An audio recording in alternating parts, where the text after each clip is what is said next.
This is the Fifth Estate, coming to you from the Fort Hall School of Government in Nairobi, Kenya, and Professor Mutahi Nguni. This Sunday, we discern a rebellion simmering from the GEMA nation. A sense of restlessness, agitation, and fury. And if the country is not careful, GEMA will burst asunder. They are complaining that Somalis have taken their dominance in business. And this is actually true. But we must stop and pose a question here.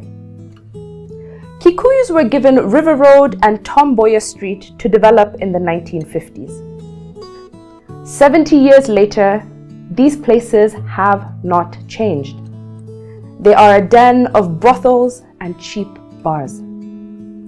The Kikuyus are still doing primitive accumulation in the heart of Nairobi's CBD.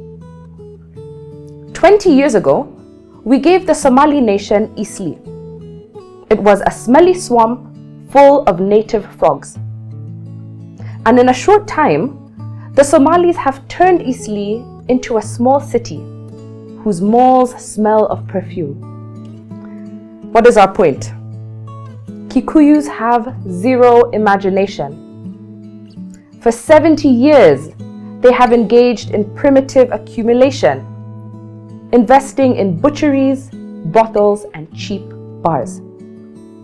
But Somalis have given us malls that smell like perfume. If Kikuyus are jealous of this and angry, how is it a national problem? And where is the original sin? The original sin is called Kikuyu Privilege. Did you know that 100 years ago, the colonizers set Kikuyus apart and gave them a head start? And did you know that it was a criminal offense for Luos and Luyas to plant cash crops like coffee and tea? And that only Kikuyus were allowed to do this? Here is the truth report. It is in the Devonshire White Paper of 1923. This is the document that made Kikuyus superior to the other tribes. It was a colonial tactic in divide and rule. For 100 years, Kikuyus have enjoyed protection and power. Now, they are angry because Kikuyu privilege is over. They are angry that the Somalis have taken over the business arena, and angry because Raila and the Luos have joined government. But here is the good news. Kikuyu privilege is like placing a frog in hot water. If you do this, it will jump off. But if you put a frog in cold water, then boil the water slowly, the frog will think it is in a jacuzzi. As the water gets hot, it will not realize. Then, in a short time, the frog becomes boiro. And this is where GEMA is today. GEMA was formed in 1977 to prevent Mzee Moi from becoming president. They failed. Now they have revived it to stop William Ruto in 2027, and they will fail. This is what we call Kikuyu privilege, and it has failed. Here is another failure. Historically, the Kikuyu people regard the Meru, Embu, and Kirinyaga as children of a lesser god. They have regarded them as appendages to be used by the greater Kikuyu nation.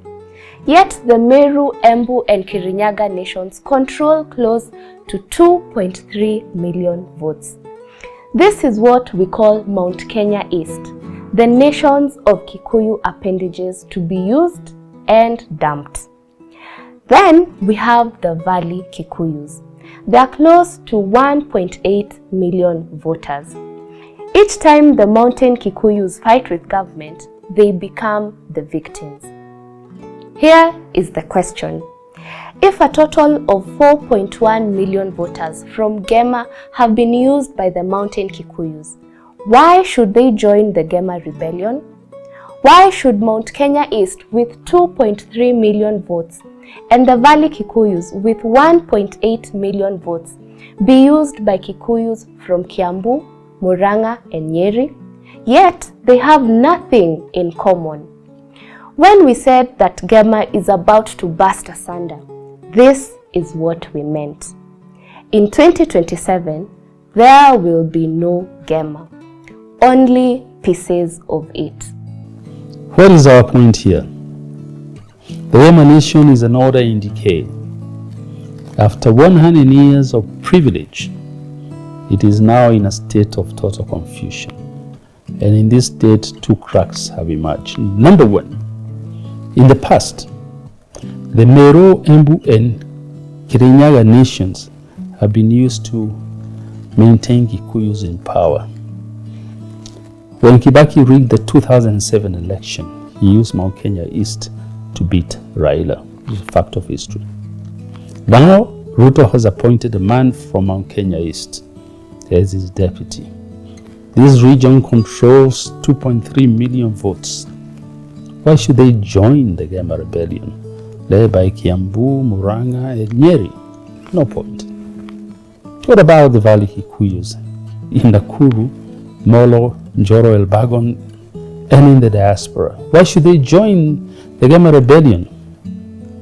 Did you know that since independence, the first Valley Kikuyu to be appointed minister was done by William Ruto? Yet they control 1.8 million GEMA votes. Why should they join the rebellion? The second crack in GEMA has to do with Raila.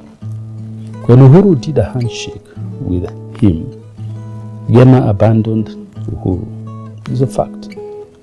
When Ruto did a handshake with Raila, Kikuyus hated him with a passion.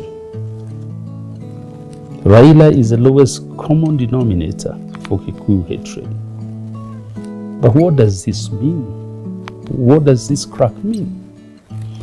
For the other nations that never enjoyed colonial privilege, that's the Somalis, the Luo, and the Ruhiya nations, Raila working with Ruto are the equalizers. Only the two men can tame GEMA privilege and its attendant historical arrogance.